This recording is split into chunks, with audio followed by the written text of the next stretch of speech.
C'est les 100 000 matins qui se poursuivent et aujourd'hui c'est vendredi, puis vous le savez, le vendredi, l'année passée on avait commencé à recevoir notre ami Jackie Breton pour parler de l'immobilier, puis encore aujourd'hui, il est de retour pour 2021. Bienvenue en studio. Merci Patrice. Comment est-ce qu'il va? T'as l'air en forme? Ben oui, super en forme, et toi? Hey, numéro 1, content de te voir aujourd'hui. Puis là en plus, on va aborder un sujet qui est relativement épineux, je te dirais, quand on commence à penser au processus soit d'acheter ou de vendre.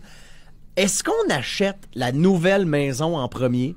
Ou on vend notre maison en premier? Parce que tu sais, des fois, tu tombes sur ce qui a l'air d'être la perle rare, puis on s'entend, là, c'est quoi que tout le monde a envie de faire? De sauter dessus? Exactement. C'est l'éternelle question. Acheter ou vendre en premier, tout le monde se pose, mais bien sûr, c'est du cas par cas. Mais dans le marché actuel, là, c'est sûr que les choses ont changé. Il faut vraiment être prêt à ça. Quand tu dis c'est cas par cas, est-ce que ça a rapport, par exemple, avec la régionalité? Exemple, quelqu'un qui serait à Sainte-Marie, as-tu plus d'avantages à vendre avant d'acheter, ou quelqu'un de Sainte-Marguerite, ça va être l'inverse? Ben, c'est sûr que là, présentement au Québec, le marché est assez similaire un peu partout. Ça va très vite, ça va super bien. Fait que je vous dirais que c'est assez uniforme. C'est plus du cas par cas dans le sens des moyens financiers de la personne. Okay. Est-ce que la personne peut soutenir deux maisons? Ça peut faire une différence, bien sûr. Parce qu'il y a toujours un stress de dire, bon, si j'achète et j'ai pas vendu, c'est compliqué. Si je trouve la bonne maison et je peux pas l'acheter parce que j'ai pas vendu, c'est une autre histoire. Parce que, mettons, là, on est en plein hiver, OK? Là, tu viens de trouver la perle rare, là. Tu sais, c'est la maison que tu veux acheter, puis tu le sais que ça va trop vite. Mais là, comment ça peut coûter? Je veux dire, tu sais, t'es pas obligé de payer le câble pour ton ancienne maison, mais faut toujours bien ta chauffe. Non, exactement. T'as pas le choix? Fait que soutenir deux maisons, là, j'ai toujours calculé que c'était environ 1000 $ par mois, même si la maison était payée.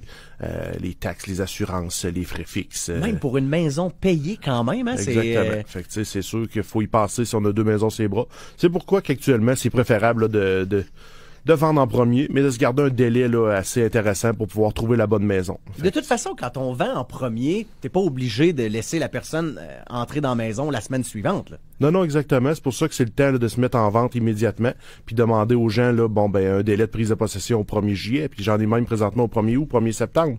Fait que c'est le meilleure solution actuellement de se donner un bon barème pour trouver la bonne maison, puis ça donne le temps, un coup que ta maison est vendue, de voir les nouvelles propriétés apparaître, puis avoir du temps pour trouver la bonne.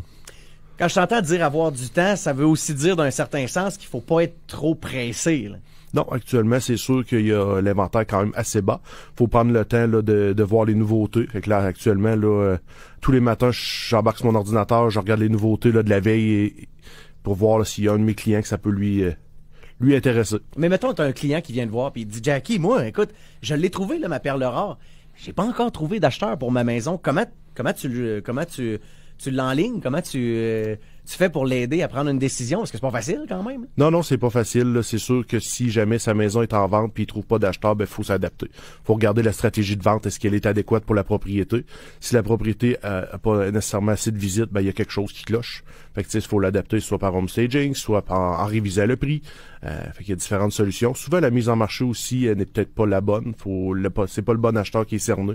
Fait qu'il faut toujours adapter sa mise en marché en fonction du type d'acheteur. Mais home staging, c'est quand même un bout qui est important, là. Oh oui, vraiment. Parce que c'est vraiment ce qui fait que la maison va être attirante à l'œil, là. Vraiment. Des fois, juste de changer les luminaires, les globes, ajouter les portes d'armoire. Fait que on arrive, des fois, il y a des armoires, là, les portes sont tout croches. Fait que là, les gens font comment? Il y a beaucoup de rénovations à faire.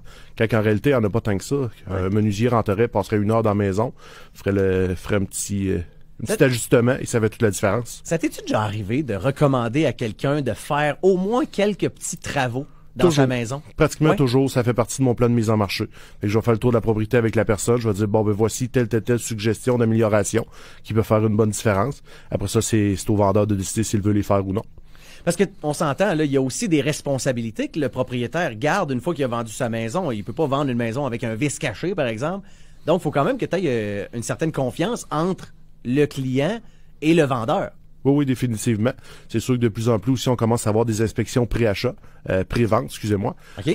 Ça arrive qu'on va prendre une propriété, si on a des doutes, qu'il peut y avoir des problématiques, je vais conseiller au vendeur, fais-toi faire une inspection avant, ça va limiter les problématiques, puis on va savoir qu'est-ce qu'il y en a, on va pouvoir les divulguer. Une fois que c'est divulgué, c'est la responsabilité de l'acheteur d'acheter en connaissance de cause. Est-ce que ça arrive des fois qu'on fait des rénovations dans la maison, puis que tout d'un coup, la valeur de la maison augmente? Ah oui, définitivement. C'est sûr que c'est rare qu'on va chercher 100% de l'investissement, à moins que les gens le fassent par eux-mêmes. Là, ça peut faire une différence, mais si on paie des professionnels, ben souvent on va chercher entre 50 et 75% de la valeur investie. Mais tout dépendant, c'est du cas par cas. Si la cuisine est vraiment désuète, on peut investir d'une cuisine puis aller chercher des fois 15-20 000 de plus parce que c'est l'effet wow qu'on a besoin. Puis des fois, c'est pas nécessairement obligé d'être des... Tu sais, quand on parlait de home staging tantôt, là, c'est pas nécessairement de gros investissements, là. Non, pas nécessairement. Des fois, en bas de 500$ d'une propriété, on peut faire des belles ajustements là, qui peuvent faire une belle différence. 500$, c'est quand même... Je veux dire... C'est minime. C'est une vente de propriété souvent de 200 000 et plus. Là. Dans ce secteur, on vire avec un prix médian de 200 000 quand même. Là. Quand même, hein? Fait que c'est à y penser, veut pas.